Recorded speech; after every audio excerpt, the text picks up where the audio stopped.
श्री गुरुभ्यो नमः। स्वागत है साथियों।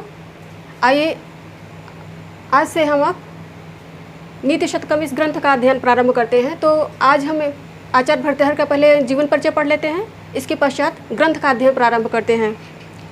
तो आचार्य भर्तृहरि के संबंध में, इनके जीवन वृत्ति के संबंध में देख लेते हैं। इनके जीवन वृत्ति के संबंध में विद्वानों में मतभेद है। कोई विद्वान इसमें एक मत नहीं है, क्योंकि इन्होंने अपने विषय में, अपने ग्रंथों में कुछ नहीं कहा है कहीं भी। और हमारे भारत में यह परंपरा भी रही है कि विद्वान जो थे अपने विषय में कुछ ज़्यादा नहीं कहते थे, अपने जीवन के विषय में, अपने शिक्षा दीक्षा, घर परिवार के विषय में ज़्यादा नहीं बात करते थे। इस संदर्भ में कवि बाण भट्ट ही अपवाद हैं, जिन्होंने विस्तृत अपने विषय में, अपने घर, अपने परिवार के विषय में, परंपरा के विषय में उन्होंने विस्तृत चर्चा की है अपने ग्रंथ हर्षचरितम में, और कादम्बरी में भी किया है, मंगलाचरण में। कादम्बरी के मंगलाचरण के पश्चात भी उन्होंने चर्चा की है, लेकिन बाकी आचार्यों ने ऐसा नहीं किया है। तो इसलिए एक कयास ही लगाया जा सकता है इनके समय का, एक अनुमान ही लगाया जा सकता है। लेकिन इनकी रचनाओं को पढ़ने से ये आभास होता है कि ये संभवतः राजपूत काल में थे, क्योंकि जब गुप्त साम्राज्य का अंत हो जाता है तो उसके पश्चात त्रिपक्षीय युद्ध होता है कन्नौज पर आक्रमण के लिए, कन्नौज पर अधिकार करने के लिए। ये हम लोगों ने चर्चा कर लिया है शिवराज विजय के अध्ययन के दौरान। तो त्रिपक्षीय संघर्ष में प्रतिहारों की विजय होती है, कन्नौज पर उनका शासन स्थापित होता है। उसके पश्चात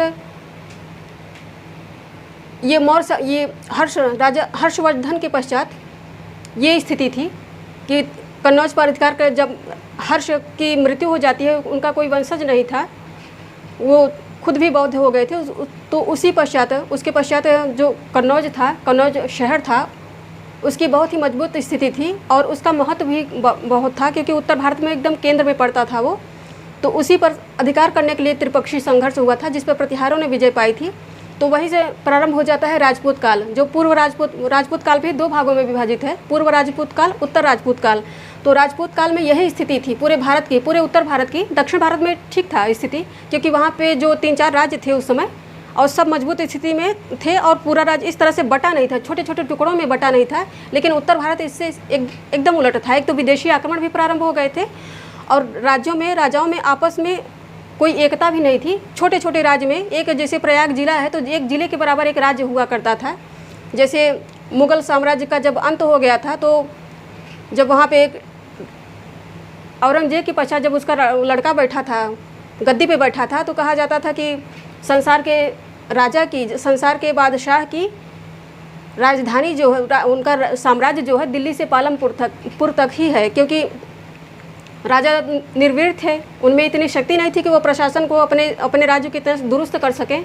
तो अपने सामंतों पर ही और अपने अधीनस्थों पर ही हमेशा वो निर्भर रहते थे, इसलिए राज्य टूट गया था। तो वैसे ही स्थिति यहाँ राजपूत काल में भी थी, और इनकी रचनाओं को पढ़ने से यही आभास मिलता है कि ये निश्चित रूप से राजपूत काल में ही थे, और संभवतः पूर्व राजपूत काल में। तो इनके जीवन वृत्ति के संबंध में एक मत के अनुसार कहा जाता है कि आचार्य भर्तृहरि विक्रम संवत के प्रवर्तक विक्रमादित्य के भाई थे, और ये विक्रमादित्य गुप्त साम्राज्य के महत्वपूर्ण राजा थे, जिन्होंने शक को मारा था।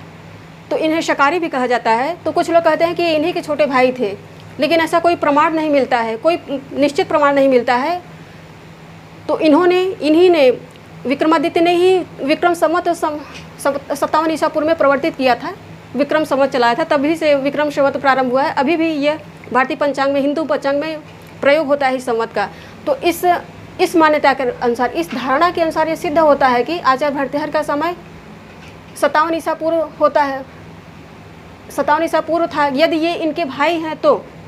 लेकिन ये सही, ये मत ठीक नहीं है, ना मान्य है। बहुत सारे विद्वान नहीं मानते हैं इसको, एक कपोल कल्पना ही मानते हैं। और दूसरा तथ्य ये है कि उसी समय जब 606 में हर्षवर्धन की, 606 से 646 तक जब हर्षवर्धन का शासन समाप्त हो गया था, उसके पश्चात ही ये चीनी यात्री आया था। ये इसके पहले वेनसांग आया था, वेनसांग के पश्चात ही आया है, अर्थात जब हर्षवर्धन की मृत्यु हो जाती है उसके पश्चात आया था। तो ये आता है, तो ये कहता है कि ये उस समय भारत में ही था, 651 के आसपास ये भारत में ही था, मौजूद था।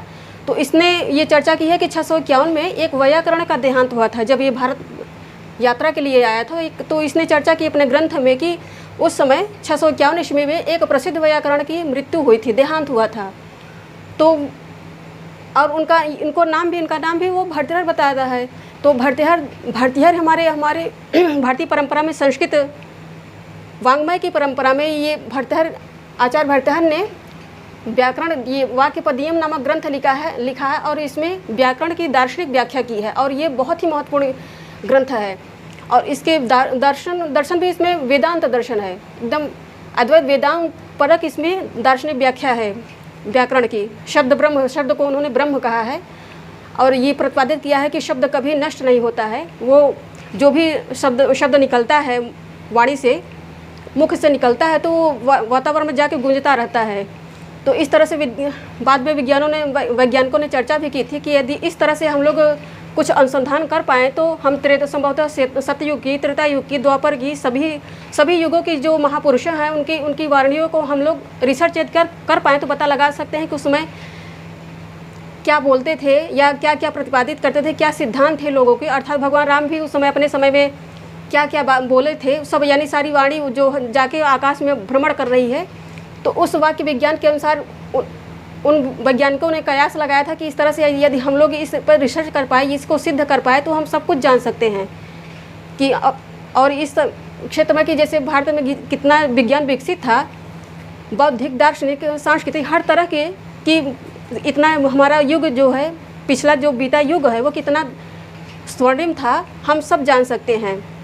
लेकिन अभी ऐसा कोई रिसर्च नहीं हो पाया है। संभवतः आगे हो सकता है कि किया जाए या इस पे काम हो।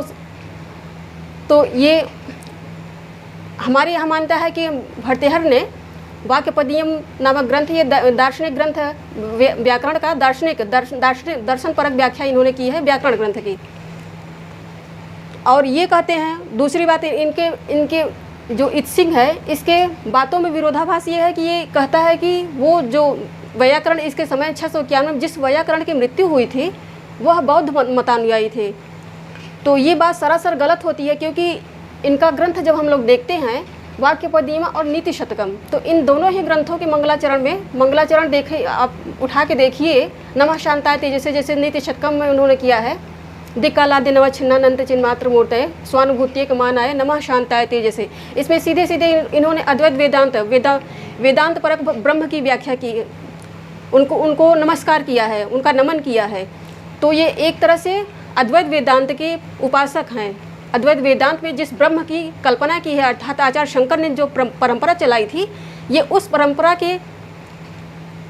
के अनुयायी दिखते हैं। और यहाँ वाक्यपदीयम का मंगलाचरण भी यही सिद्ध करता है कि ये अद्वैत दर्शन के मतानुयायी थे, अर्थात ये आचार्य शंकर के उनके मत के प्रवर्तक, उनके मत के अनुयायी हैं, उन्हीं के एक तरह से उनकी बातों का अनुसरण करते हैं, उनके प्रतिपादित मार्ग के अनुयायी हैं, उसी पे चलने वाले हैं ये। तो इससे इनका जो इत्सिंग का जो मत है वह निराधार सिद्ध हो जाता है कि वैयाकरण थे, भर्तृहर नामक वैयाकरण हैं, लेकिन वो बौद्ध नहीं थे। हो सकता है कि बाद में इन्होंने बौद्ध धर्म ग्रहण कर लिया हो, लेकिन ऐसा कुछ इनकी रचनाओं से ऐसा कुछ नहीं प्रतिपादित होता है। तो इनका दोनों ही इनका मत निराधार हो जाता है। भारतीय विद्वान नहीं मानते हैं इसको। अब भारतीय विद्वान जो है, भारतीय परंपरा जो है, मनीषा जो है, वो रिसर्च करके ये सिद्ध करती है कि संभवतः इनका समय 575 से लेकर 650 तक के मध्य में, इसी समय में ये रहे होंगे। और ये पूरा समय आता है राजपूत काल का आता है, पूर्व राजपूत काल है ये। क्योंकि जब यहाँ पे 490-95 में ही गुप्त साम्राज्य का अंत हो जाता है, तो उसके पश्चात की स्थितियाँ एकदम ही भयावह हो जाती हैं। कुछ समय के लिए 50-50 साल के लिए उत्तर भारत में स्थिरता आती है प्रभाकर वर्धन और हर्षवर्धन की वजह से, लेकिन उसके पश्चात फिर भारत तितर बितर हो जाता है, उत्तर भारत सारा टुकड़ों में बट जाता है। तो इस तरह से ये प्रतिपादित हो, इनकी रचनाओं से भी यही प्रतिपादित होता है कि ये पूर्व राजपूत काल में थे। तो ये जो निष्कर्ष निकाला है भारतीय विद्वानों ने, संभवतः यही मान्य है और यही ठीक भी है। इनकी रचनाओं को पढ़ने से यही मत ठीक लगता है। और कुछ लोग कहते हैं कि जो 644 में अभी मैंने कहा कि जैसे गुप्त साम्राज्य का जो अंत हुआ था, ये हुड़ नामक एक विदेशी जाति थी, हुड़ इन्हें कहते थे। ये बहुत ही बर्बर जाति थी। इसी के आक्रमण के कारण ही, इसी के बार बार आक्रमण के कारण ही गुप्त साम्राज्य का अंत हुआ था, क्योंकि पहले स्कंदगुप्त ने इन लोगों को हराया था, बहुत बुरी तरह हराया था, लेकिन इनका दमन नहीं हुआ था पूरी तरह से। ये भाग तो गए थे उस समय, ये मध्य एशिया से आए हुए थे। बर्बर इसलिए थे कि बस संभवतः ये अब इतने बर्बर थे कि संभवतः जीवित ही ऐसे लोगों को ये खून पी जाते थे, जीवित लोगों को खाल खींच के पी जाते थे ये लोग। तो ये बहुत राक्षस टाइप के थे और बदबू इनमें इतनी आती थी। इतिहास में चर्चा है कि इनको कोई भारतीय जो सैनिक थे इनसे लड़ने से कतराते थे, क्योंकि इतनी भीषण दुर्गंध आती थी इनके शरीर से कि सब सैनिक भाग चलते थे और या तो बेहोश होकर गिर जाते थे।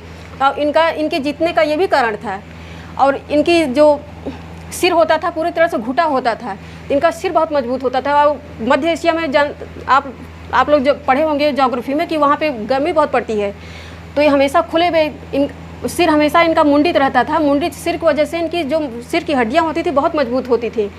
तो अक्सर ये लोग, एक तो इतनी दुर्गंध भी आती थी और अक्सर ये प्रायः जो अपन भारतीय सैनिकों को सिर से ही वार करते थे। जब वो देखते थे कि कुछ दुर्गंध की वजह से एक ढीला पड़ रहा है तो उसे सिर से वार करते थे। तो इन हूणों को इन्हीं की वजह से गुप्त साम्राज्य का अंत हुआ। बाद में 644 में विक्रमादित्य राजपूत ही थे, इन्होंने कहरूर नामक स्थान पर लड़ाई हुई थी हूणों से, और इन्होंने भी इन हूणों को बुरी तरह पराजित किया था। तो कुछ लोग कहते हैं कि 644 में जो कहरूर में हूणों को हराने वाले विक्रमादित्य के भाई थे, लेकिन ये भी किंवदंती है एक तरह से, ये पूरी तरह से प्रतिपादित नहीं हो पाया है। तो इस तरह से इनका जो समय है यही माना जाता है 575 से 650। अब इनकी कृतियाँ देख लेते हैं। तो इनकी कृतियाँ 3 हैं और ये क्रम से हैं। पहले इन्होंने नीति शतक लिखा था, उसके पश्चात श्रृंगार शतक लिखा था, उसके पश्चात वैराग्य शतक लिखा था। तो ये क्रम है इनके लिखने का, लेखन का। और इनकी शैली है वैदर्भी शैली बहुत सरल होती है। इसमें इस शैली की विशेषता है कि इसमें वाक्य जो होते हैं बहुत छोटे छोटे होते हैं। समास होते हैं लेकिन वो छोटे होते हैं, इतने बड़े बड़े नहीं होते हैं कि उनको तोड़ करके हम समझ न पाएँ हम लोग। तो वैदर्भी शैली की यह विशेषता है कि ग्रंथ को थोड़ा सा यदि कॉन्शस हो कि आप पढ़िए तो उसका भावार्थ अपने आप समझ में आ जाता है। और भाषा इनकी जो है, भाषा भी बहुत अच्छी है, प्रांजल है एवं स्फीत है, अर्थात तो पढ़ते ही समझ में आ जाती है। जब वैदर्भी है तो प्रसाद गुण भी है, प्रसाद गुण की वजह से भाषा सरल है। और अलंकार भी विविध हैं अलंकार विविध, लेकिन अलंकारों के लिए अलंकार की रचना इन्होंने नहीं की है। इनकी वर्णन की शैली इतनी अच्छी है कि अलंकार स्वतः ही अपने आप चले आते हैं, अलंकारों के लिए कोई प्रयास नहीं करना पड़ता है। अब यहाँ पे छंद है, छंद भी इन्होंने भावानुसार विविध प्रकार के प्रयोग किए हैं, लेकिन इनका प्रिय छंद जो है वो शार्दूल विक्रीडित है। ये हम लोग नित्य शतकम में भी देख सकते हैं, शार्दूल विक्रीडित वाले छंद काफ़ी आए हैं। ध्वनि और रस भी भाषा के अनुसार और शैली के अनुसार आए हैं। रस में इसमें नीति शतक है तो इसमें शांत है, इसमें श्रृंगार है और इसमें भी शांत है। अब प्रकृति चित्रण भरपूर है। श्रृंगार शतक में भी, यहाँ वैराग्य शतक में और नीति शतक में भरपूर प्रकृति चित्रण है, क्योंकि समाज के जो परिस्थितियाँ थी, विघटनकारी परिस्थितियाँ थी, उससे खिन्न तो थे ही। ये राजाओं के व्यवहार से भी बहुत खिन्न थे, क्योंकि राजा सब अपने में ही मस्त थे। एक तो परस्पर एकता नहीं थी, ऊपर से वो विलास में व्यस्त थे और अपने राज्य में स्थित राज्य की न विदेश नीति का ध्यान देते थे और न अपने राज्य में स्थित विद्वानों के प्रति वो सजग थे। तो इसलिए ये खिन्न तो थे ही समाज से। तो इन्होंने प्रकृति के गोद में ही इन्होंने शरण ली और प्रकृति को एकदम सहचर्य की तरह मानकर इन्होंने उसे अपनी रचनाओं में इंगित किया है। खास विशेषकर वैराग्य शतक में इन्होंने प्रकृति के इतना अच्छा वर्णन किया है कि आप लोग कभी पढ़िए वैराग्य शतक, तो उसमें इन्होंने कल्पना की है कि काश मुझे हे ईश्वर, हे ब्रह्म, इन्होंने कल्पना की है कि हे ईश्वर, मुझे इतनी गहरी समाधि लग जाए, अर्थात मैं समाधि में ऐसे लीन हो जाऊं कि जो वैसे पक्षी वैसे हम मनुष्य के देखते ही भागते हैं, तो पक्षी निश्चिंत होकर आके मेरे सिर पे बैठे, कंधे पे बैठे। और हिरन भी मनुष्य से भागते हैं, दूर ही भागते हैं, क्योंकि जो परिचित होते हैं वही पास आते हैं, तो भाग जाते हैं वो लोग।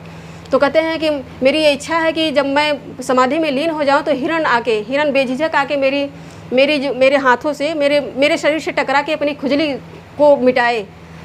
तो ये प्रकृति के प्रति प्रीति के कारण ही इन्होंने ऐसा वर्णन किया है। तो एकदम प्रकृति को उन्होंने सहचर्य की तरह माना है। अब नीति शतक का विभाजन देख लेते हैं। तो इसमें पहले ब्रह्म स्तुति है, तो उसके पश्चात ये पद्धति भी बहुत ज़रूरी है। आप लोग पद्धति के अनुसार ही याद करिए, क्योंकि ब्रह्म स्तुति में तो मंगलाचरण है, एक श्लोक इसमें अलग ही हो गया, मंगलाचरण से कोई मतलब ही नहीं है। उसके पश्चात जो पद्धति के अनुसार, जैसे मूर्ख पद्धति में जितने 2 से 11 तक श्लोक हैं, तो श्लोक पढ़ते ही इसका वाचन, इस ग्रंथ का वाचन इतनी बार करिए, रोज करिए, इतनी बार करिए कि आपको श्लोक सुनते ही समझ में आ जाए कि किस पद्धति का है, ये मूर्ख पद्धति क्या है, विद्वत पद्धति क्या है, मानसौर क्या है, या किस पद्धति का है।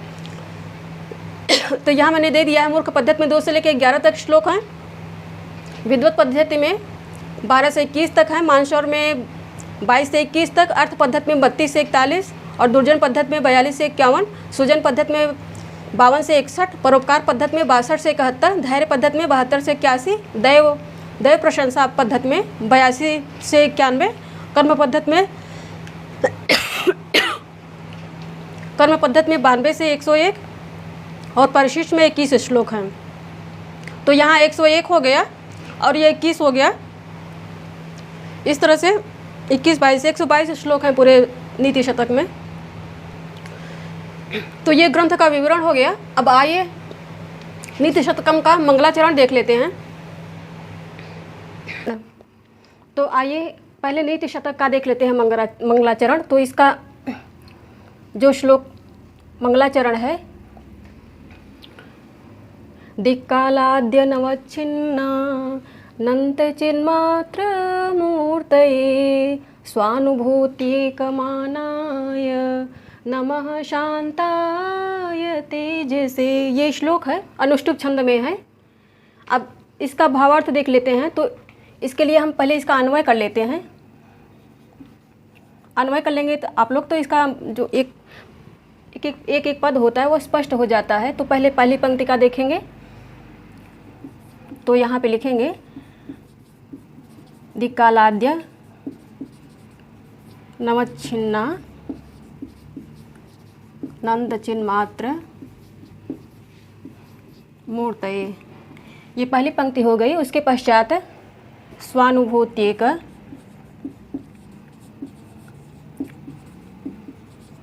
मानाय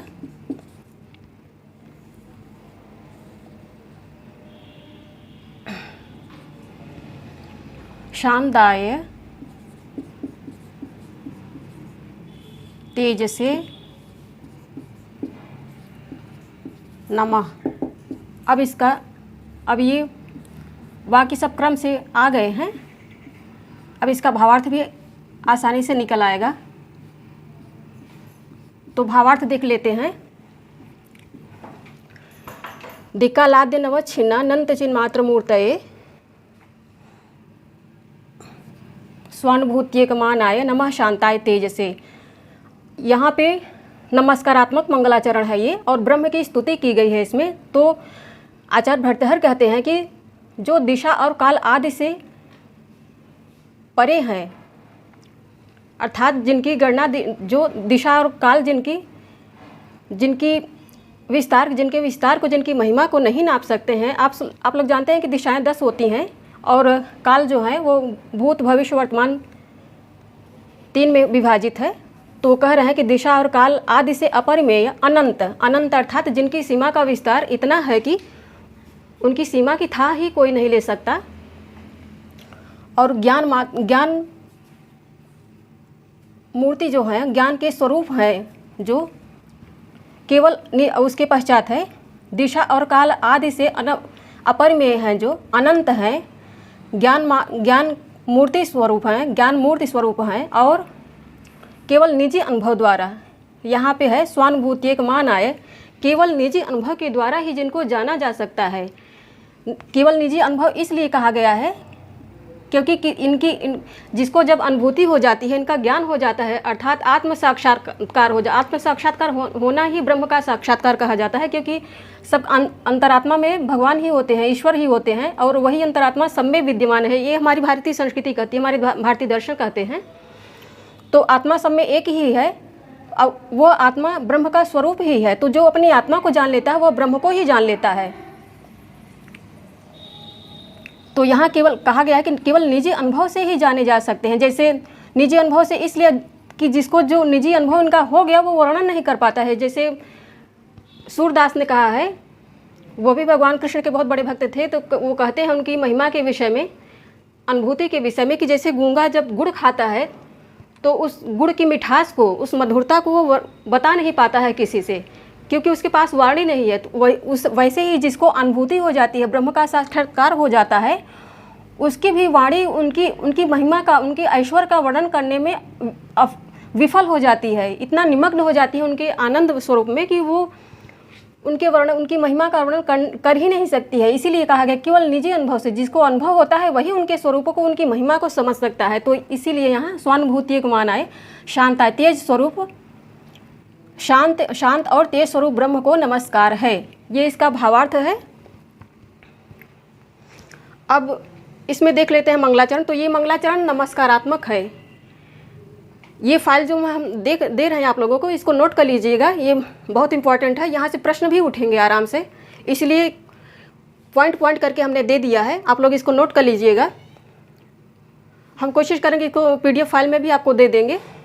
तो यहाँ पे मंगलाचरण जो है ये इस नीति शतक के पहले श्लोक में नमस्कारात्मक है, और इसमें छंद है अनुष्टुप। अनुष्टुप का लक्षण भी मैंने दे दिया है यहाँ पे। श्लोके षष्ठम गुरु गेयम सर्वत्र लघु पंचमम द्विचतुः पादयोर ह्रस्वम सप्तमम दीर्घमन्ये। अर्थात प्रत्येक पाद में 8-8 अक्षर होते हैं अनुष्टुप में, और यहाँ पे छठे अक्षर पे गुरु होता है, और 5वें अक्षर पे सदैव सर्वत्र ह्रस्व अक्षर होता है। अब ये स्तुति किसकी की गई है? तो यहाँ पे ब्रह्म की स्तुति की गई है। यहाँ पे प्रश्न उठ सकता है कि नीति शतक का मंगलाचरण कैसा है? तो यहाँ पे नमस्कारात्मक है, ये एक प्रश्न हो गया। छंद क्या है? अनुष्टुप है, ये दूसरा प्रश्न हो गया। स्तुति किसकी की गई? तो यहाँ ब्रह्मा की गई, ये तीसरा प्रश्न हो सकता है। अब अलंकार इसमें क्या है? तो इसमें स्वभावोक्ति अलंकार, और अलंकार का लक्षण जो मैंने दिया है ये काव्य प्रकाश से दिया है। स्वभावोक्ति स्तु डिम्बादे स्वक्रिया रूप वर्णम, ये इसका लक्षण है, स्वभावोक्ति अलंकार का लक्षण है। इसलिए लक्षण इसलिए दे दिया कि आप लोग इसको भी याद कर लीजिएगा, क्योंकि अब प्रश्नों की प्रकृति बदल गई है, आयोग अलंकार भी पूछ रहा है। तो अब चूँकि इसमें इंटरव्यू TGT संस्कृत में इंटरव्यू नहीं रह गया है, तो हम लोग जितना विस्तृत अध्ययन किए रहेंगे हमारे लिए ही फायदा होगा। इसलिए इस श्लोक का यहाँ पे अलंकार दे दिया है। अर्थात जहाँ बालक इत्यादि की क्रियाओं की बालक इत्यादि की स्वाभाविक क्रियाओं का जहाँ पे वर्णन होता है वहाँ पे स्वभावोक्ति अलंकार होता है, इसका ये अर्थ है। अब मंगलाचरण का लक्षण इसके पहले फाइल में हम शिवराज विजय वाली फाइल जो पढ़ाए हैं, जो ग्रंथ पढ़ाए हैं, उसमें हम दे चुके हैं, फिर भी यहाँ पे चर्चा कर लेते हैं। मंगलाचरण का लक्षण भी दे दिया है, ये भी याद कर लीजिएगा, क्योंकि ये भी तथ्यात्मक है, पूछा जा सकता है। आशीर्नवस क्रिया वस्तु निर्देशो वापि तन्मुखो, अर्थात मंगलाचरण जो होता है वो 3 प्रकार का होता है, वस्तु निर्देशात्मक, आशीर्वादात्मक और नमस्क्रियात्मक। लिख देते हैं इसको। मंगलाचरण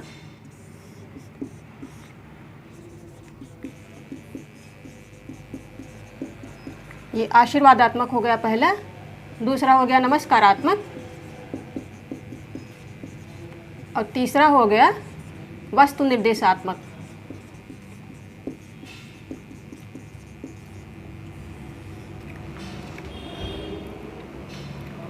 जहाँ अपने इष्ट मित्र या पाठकों की मंगल कामना की जाती है वहाँ आशीर्वादात्मक मंगलाचरण होता है, और जहाँ अपने इष्ट देवता की स्तुति की जाती है, प्रार्थना की जाती है, वहाँ नमस्कारात्मक मंगलाचरण होता है। तो यहाँ पे नमस्कारात्मक ही मंगलाचरण है।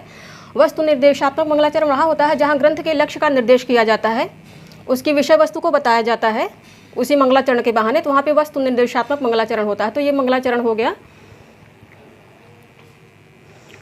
अब यहाँ पे मंगलाचरण का ये लक्षण हो गया, और मंगलाचरण का जो नियम है वो भी लिख दिया है यहाँ पे। ग्रंथादो ग्रंथ मध्य ग्रंथांते च मंगलम आचरणीयम, अर्थात ग्रंथ के आदि में, मध्य में और अंत में मंगलाचरण अवश्य करना चाहिए। क्यों करना चाहिए? यहाँ भाष्यकार कहते हैं, अथ मंगलादीन मंगल मध्यान मंगलांतानि शास्त्रान् प्रथन्ते वीर पुरुषकाणि च भवन्ति अध्येतारश्च प्रवक्तारो भवन्ति, अर्थात आदि ग्रंथ के आदि में, मध्य में और अंत में मंगलाचरण इसलिए करना चाहिए क्योंकि इससे ग्रंथ की प्रख्याति होती है लोक में ग्रंथ की बहुत ही प्रख्याति होती है, उसका विस्तार होता है, उसका यश बढ़ता है, अब उसका ग्रंथ की प्रख्याति होने का मतलब है कि लेखक की भी कीर्ति अमर होती है उसी के सहारे, और जो अध्येता होते हैं उनका भी उस ग्रंथ में जो परिश्रम होता है वह सफल होता है, वो भी प्रवक्ता बन जाते हैं, अर्थात उनकी भी प्रतिभा का विस्तार होता है, क्षमता का विस्तार होता है। अब आइए इस ग्रंथ में व्याकरण देख लेते हैं। इसमें समास काफ़ी दिया गया है, इसलिए समास सारे मैंने क्रम से लिख दिए हैं, आप लोग इसको नोट कर लीजिएगा क्योंकि यहाँ से प्रश्न उठ सकते हैं आराम से। तो दिक्कालाह है पहला, दिक्कालाह, तो इसका विग्रह देख लेते हैं। दिशश्च कालश्च इति दिक्कालाह, अर्थात दिशा और काल इति दिक्कालाह, दिशा और काल, यहाँ पे द्वंद्व है इसलिए च जोड़ा गया है, इति दिक्कालाह, तो द्वंद्व, यहाँ पे द्वंद्व समास बन रहा है। अब दिक्कालादि, तो इसका विग्रह है, ये तोड़ के पहले यहाँ पे विग्रह दिखाया गया है, इसका समास दिखाया गया है। दिक्कालाह आदय आदौ वा येषां ते दिक्कालादय, यहाँ पे बहुब्रीहि बन रहा है। अब तीसरा है दिक्कालादि नवच्छिन्ना, दिक्कालादि भी अनवच्छिन्ना, यहाँ पे तृतीया तत्पुरुष बन रहा है। देखिए ये पंक्ति चूँकि लंबी है इसलिए तोड़ के यहाँ पे पहले दिखाया गया है। अनंत च, अनंत का विग्रह होगा न विद्यते अंतो यस्याः सा अनंता, यहाँ पे नई बहुब्रीहि बन रहा है। चिन्मात्रा चिदेव चिन्मात्रा मयूर्व्यंजकादित्वात्, यहाँ पे नित्य समास बन रहा है चिन्मात्रा में। और उसके बाद छठा है दिक्कालादि नवच्छिन्ना चिन्मात्र, तो इसका विग्रह है दिक्कालाद्य नवच्छिन्ना अनंता चिन्मात्रा च, यहाँ पे द्वंद्व समास बन रहा है। अब यहाँ पे सातवां है चिन्मात्र मूर्ति, चिन्मात्र मूर्ति यस्य तत् चिन्मात्र मूर्ति, यहाँ पे बहुब्रीहि बन रहा है। उसके पश्चात इस पूरी प्रथम पंक्ति की पूरी लाइन का यहाँ पे दे दिया है। दिक्कालादि नवच्छिन्ना चिन्मात्र मूर्ति, दिक्कालाद्य नवच्छिन्ना नंतम च तत् चिन्मात्र मूर्ति इति च इति, यहाँ पे कर्मधारय समास बन रहा है। कई तरह से यहाँ पे समास यहाँ पे निकाल के दिखाया गया है। जिस भी तरह से हम लोग इसे याद किए रहेंगे तो जिस भी तरह से यहाँ इस श्लोक पे समास पूछा जाएगा हम उसको आराम से कर सकते हैं। तो यहाँ पे स्वानुभूति का विग्रह है स्वस्य अनुभूति, अपनी अनुभूति, यहाँ पे षष्ठी तत्पुरुष बन रहा है।